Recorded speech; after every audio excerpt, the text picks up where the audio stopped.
Hello, this lesson is on revolving funds, or what we refer to in the Department of Defense as working capital funds. A revolving fund exists when all revenue, or budget authority, is derived from operations and is available to finance the continuing operations and capital investments in that organization without a fiscal year limitation. In other words, a revolving fund activity sells goods and services at the full cost, not just the direct incremental cost we talked about in the reimbursables lesson, but at the full cost so that they can operate with only these reimbursable funds and receive no direct appropriation for their mission. So there's two principal ways in which we fund an organization in the DoD. One is mission funding with a direct appropriation, and the other are these working capital funds. In mission funding, that's your traditional government activity, kind of checkbook style accounting. There is a deposit of funds at the beginning of the fiscal year or at the beginning of the fiscal quarter, or with each continuing resolution. And the organization receives this budget activity in the form of a direct appropriation for their mission, and they spend that down to zero. And they're bound by various fiscal law considerations regarding the purpose, time, and amount of funding that's been appropriated. Funds cannot be commingled because they were provided by Congress for different purposes. The budgeting process is rather proactive to put together a forecast of needs, to argue for the value of the program, to fight for resources in the POM process, and then execute as best you can the amount that you received, and we repeat that process on an annual basis. We fund modernization separately from ongoing operations in a procurement or construction type account. Our key measures with the mission budget is the amount of budget authority that we have and the status of that authority, how much of it's been obligated, how much of it has been expended. And we manage these figures throughout the year. And the result is that we get good spending data on an appropriation by appropriation basis, but we don't necessarily get good cost data.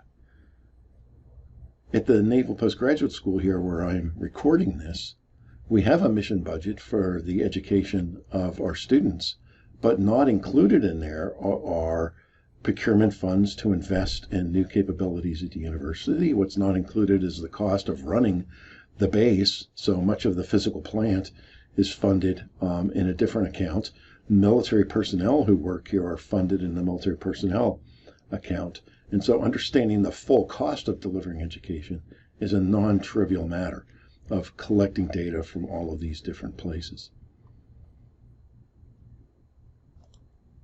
We saw in our diagram in the reimbursables lesson how this funding flow works. The mission-funded organization receives an appropriation for its mission, fills up the tank with spending authority. Right? They cover their mission costs with that, those mission funds, as well as any overhead administrative type costs associated with running the organization or the program. And then they may take on reimbursable work where they are reimbursed only for the incremental and direct cost associated with that work and need to keep all of those funds distinct and separate. So the other way to fund an organization is this working capital fund, where all we have are these reimbursable documents to provide budget authority. So the budget authority is derived from selling goods or services to customers. There are fiscal law considerations, but they're somewhat different. There is some necessary commingling of funds into this corpus, into this working capital, that each project work contributes something to that working capital, and those working capital funds never expire. It's more of a reactive budgeting process. The working capital funds are largely service providers who are as big as the demand signal from the customers dictate. And so they need, in order to budget, forecasts of how much work the customers would be buying if they look at their costs and figure out a rate structure based on that. They're also allowed to run a modest size gain or loss during the year, and those deviations can be adjusted or fixed in the next budget cycle. Modernization or investments in the capability of the revolving fund activity are funded internally with working capital fund dollars and expensed as depreciation, and the cost of that investment recovered from customers over the useful life of the things they invested in. Key measures here are not about so much obligation rates and expenditure rates, but about operating results. Is this organization breaking even? Is it recovering its costs? Comparing costs to revenue, the rates that are charged, cash balances on hand. And good cost data then becomes vital to success. This organization needs to understand the full cost of delivering those goods and services and use a cost accounting system to track that and bill the customer.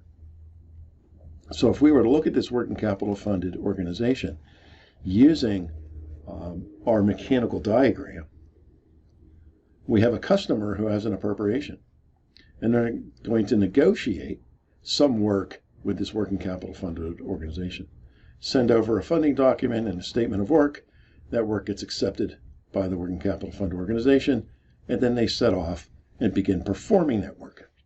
As they perform the work, they incur direct and indirect costs. Those costs are initially paid for out of the corpus of the working capital fund, and as they bill in each hour of work to that customer, then the revenue is generated to replace that working capital. Now there's expenses the working capital funded organization incurs that are not unique to any individual customer. The electric bill, the telephone bill, those sorts of expenses, the cost of administrative personnel. And so those are going to be funded out of the working capital as well, which means that the rate charged to the customer must be more than just the salary of the people performing the work. You also have to recover enough money to cover all of those overhead expenses too. So why do we have this thing? Why did we create this unique funding mechanism? Well, it provides certain benefits to the department. First, and I think this is one of the more important ones, is this idea of primary and secondary sizing of programs. If you think of these working capital funds, they're almost all support type organizations, depots, R&D centers, and the supply system. And so we want them to be only as big as necessary to support the operating forces and the acquisition programs that are buying that service from them. You can imagine that there could be a charismatic leader of an R&D center who goes into the PPPE process and talks the Navy into a gigantic budget that's bigger than what we really need to provide engineering support to our program offices. So we don't want to do that. What we want to do is make them only as big as the demand signal coming from the beneficiaries of those services. The other big benefit we get here is this idea of total cost of visibility. Because that working capital fund organization has to fully recover its costs, the third bullet on the slide, then that gives us total cost visibility for those programs that buy those services. If we want to know what it really costs to operate the fleet, then we need to understand the full cost of running that depot. If we want to understand the total cost of that acquisition program, then we need to look at the full cost of providing or running that R&D center. And then lastly, the main thing that these organizations provide are some assurances that these primary customers can execute their programs as planned. We lock in a rate that these organizations will charge during the year of execution, and in most cases they're not allowed to change that rate. So if there are any perturbations in cost, for instance, inflation's higher than expected, it's the working capital fund that has to absorb that difference in order to insulate these sort of primary customers from those price or cost shocks to their programs. So how big are these working capital funds? Well, the Navy Working Capital Fund FY23 budget is summarized here. $33 billion worth of business, $8 billion of which is supply operations, selling spare parts to the operating forces, about $3 billion in depot maintenance for marine ground equipment and aircraft, another $3.5 billion for transportation, mostly Transcom and the Military Sea Lift Command. And close to half of this, or a little over half, are the R&D centers, the undersea, surface, and air warfare centers that the Navy runs. You see a line there for base support. The public works function was part of the working capital fund for many years and was recently removed from the fund, as were naval shipyards about 20 years ago. 83,000 people supporting this $33 billion worth of activities, and they're overwhelmingly civilians. Very few active duty military actually work in these organizations. So there's two basic types of these working capital funds. The non-supply management or industrial fund type, where their unit of sale is typically labor because they're providing a service. They're doing maintenance, they're doing engineering work. And then there's the supply management side, where the unit of sale is the cost of goods sold. You're buying spare parts. Business model looks very much like a contract. It's a customer-supplier relationship. And we talked about reimbursables in a different videos, so you can see in that video how those work. The goal financially is to keep the tank of working capital from our diagram at a target level, and we call that target level an accumulated operating result of 0. That over the life of the fund, it has recaptured fully all of its costs, no more, no less. If the AOR is a positive number, it has more than recovered its costs, and they will be rebated back to the customer. If the tank is negative number, they have not fully recovered their costs, in which case we will reach out to those customers for additional funding. They're budgeted in generally two pieces. There's an annual operating budget of ongoing expenses, and then there's a capital improvement program budget to invest in new replacement capabilities to keep those organizations with full capacity, full capability to support the customers. So how is supply management different than the industrial funds? The industrial funds are relatively easy to picture. You're hiring a service like you were hiring a lawyer or an accountant or a general contractor, and you're paying a labor rate and a material rate. Supply management is more like going to the department store, going to Target or something, and buying goods. And so they're selling parts instead of units of labor. And when you go to Target, you expect the things to be on the shelves. You don't walk into Target and say, I would like a bottle of shampoo, and at that point they begin looking for a source of shampoo. No, it's already sitting on the shelf waiting for you. And so they bought it in anticipation of you coming in and buying it. Well, the supply system works the same way. They have the authority to obligate funds they do not yet have in order to keep goods on the shelf. We call that contract authority. And with that comes some risk. They might not buy the right things. They may not buy them in the right quantity. Those parts could become obsolete if there are technological advances to the equipment that's being supported. We have repairable parts, depot-level repairable parts that ultimately will not be repairable anymore. Right? So some of these costs exist in this model and need to be recovered and built into their rate structure. So the rate is in the form of a percentage surcharge added to the cost of goods sold. Cost of goods sold is the last purchase price plus transportation and maybe a few other things. And then we're going to add to that the cost of warehousing, the cost of inventory management, the cost of contracting for these parts, headquarters expenses, fork trucks, all those kinds of things, bubble wrap, right, will all go into a rate structure. And so when you requisition a part, and that part costs the Navy $500, you may pay $500 plus 15% or 18% or whatever the surcharge is to cover the cost of running this whole system. This slide is an example of a working capital fund budget, and I chose here the Naval Surface Warfare Centers. And what we see here this is the FY23 budget. We see FY21's actuals. We see FY22's current estimate, and we see FY23's forecast or request. And you can see that they've, in 21, brought in $5.7 billion worth of new orders, which generated $5.5 billion in revenue. The order being the reimbursable funding document has been presented and accepted, but you don't earn the revenue until you start doing the work, right? If you remember our flow diagram, it's when you do the work and incur costs for the customer that you can then claim the revenue. So the revenue is usually a little lower than that new order figure because some orders are going to carry over into the next year. So the $5.5 billion in revenue came at an expense of $5.35 billion. That's the cost of all the labor, indirect costs, overhead costs, and so on, leaving them with a result of $144 million to the good. Now, this doesn't tell us much about the level in the tank. All it tells us is that 1 year snapshot.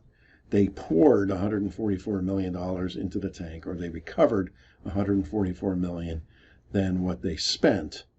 But that may have been a good thing if the level of the tank was a negative number. And you can see that it was. Prior year AOR was negative $26.5 million. Now, there were some other adjustments made in here. But the net result is they ended the year $96 million to the good. So they started the year $26 million below the target level. They overshot it a little bit and ended at $96 million above the target level. The forecast for the current year is that they'll lose $18 million. They'll have costs of $5.667 billion, revenue of $5.648 billion, and that'll help bring that operating result closer to the zero figure. In the budget year, we drive that accumulated operating result exactly to zero. What we'll do is we'll look at the estimated business we're going to do, compute how much we believe that'll cost. In this case, we think in the budget year, the work that our customers tell us they are going to send us in the budget will cost $5.8 billion. We have an extra $72 million in the tank, which we want to rebate to our customers. So we're only going to generate $5.7 billion in revenue to give some of that back, if you will. So the plan is to lose the $72 million in the budget year to get the AOR back to zero. Now, how do you do that? How do you intentionally go about losing money? Well, you want to price what you sell lower than what you think it's going to cost you, and you price things on a unit basis. So if we look at another part of their budget, we'll see that they expect the cost to be $124.46 per direct labor hour of service they provide to their customers, but they're only going to charge $122.11. By charging $122.11, they'll lose $2.35 for each hour worked. You multiply that by the 30 million hours they expect to work, and that roughly brings them back to zero. So this is kind of the essence of budgeting for the working capital fund, is you're driving that operating result back to the target level by adjusting the rate you charge next year to either make up a loss or rebate a gain. Looking at this as a formula, the rate in the budget year is the budgeted cost minus the accumulated operating result. In our example, the accumulated operating result was $72.6 million. We want to subtract that from the cost, divide it by the output, and that'll provide the adjustment that we need to get back to zero. So let's look at an example. You're building the FY23 budget for another R&D center. Your unit of sale is a labor hour. You ended FY22 with an accumulated operating result of $36.9 million. During the budget formulation process, your customers indicated they would buy 7.6 million labor hours, and you anticipate the cost to do that work at $943 million. So what rate do you charge? Well, we take our formula, budgeted cost minus accumulated operating result, plus any other thing you're told to do. Sometimes there are adjustments that are mandated. You divide that by your budgeted output. So we take the 943, subtract the 36 million, divide by 7.6 million hours, we end up with a rate of 119.24 per hour. Then we compare that rate to our cost, so we take out that accumulated operating result adjustment, and our cost is 943 over the 7.6 million of 124.09. The difference is 485 an hour over the 7.6 million hours, gets us our $36 million back.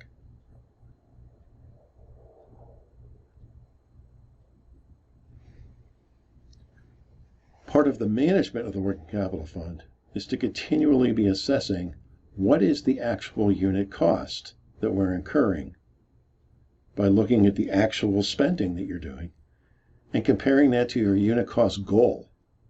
What did we budget the cost to be? If those numbers are nearly identical, you should be heading towards your target. The other thing we do in a working capital fund, as I mentioned earlier, is that we make capital investments, depreciate those expenses, those investments, the cost of those investments, and capture that in the rates that we set. So under this theory of full cost recovery, all capital investments that the working capital fund makes should be passed on to the customer.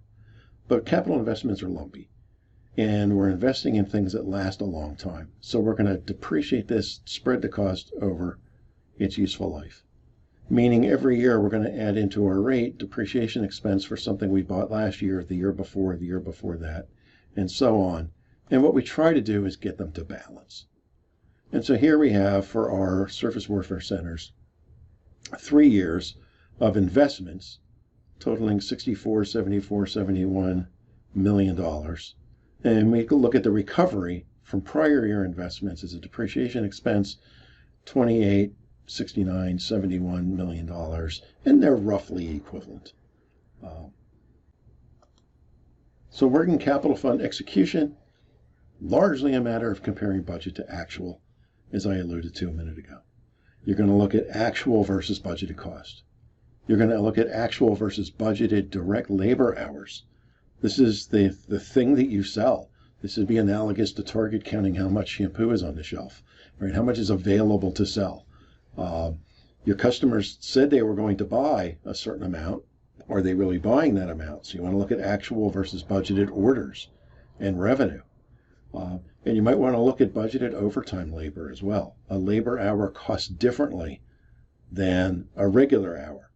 Typically, an overtime hour, you're going to pay maybe time and a half, but the employee's already earned all of their fringe benefits. So what's the math there, right? It's important to understand that. If you have a percentage of people who work overtimes, you may be making or losing money on those overtime hours. One thing you're not allowed to do is change the rate in the middle of the year if costs are higher or lower than anticipated. But one thing you could do is seek additional business to help cover the fixed costs, because every hour you sell, you're helping to recover part of your costs. The other thing you can do is keep those costs under control. Make sure that you're managing those overhead costs as effectively as possible, to being as efficient as possible, finding ways to deliver more for each labor hour. During the year of execution, cost control is your main tool to ensure that you are solvent in achieving your target. And one last thing that you need to be concerned with is this notion of carryover. Because appropriations are typically late, those customer orders were not going to come in on the 1st of October. They may be delayed. And so it's important to have a certain amount of work on project orders that carry over into the next fiscal year or funded with multi-year appropriations, that you have sufficient work in progress at the start of the year to make sure that your direct labor employees are productively employed in the first few weeks of the year, pending the receipt of the new orders. That's an introduction to the working capital funds. We'll talk a lot more in class about this. I know I threw a lot at you and it may not make a whole lot of sense right now, but we'll talk more in class. See you then.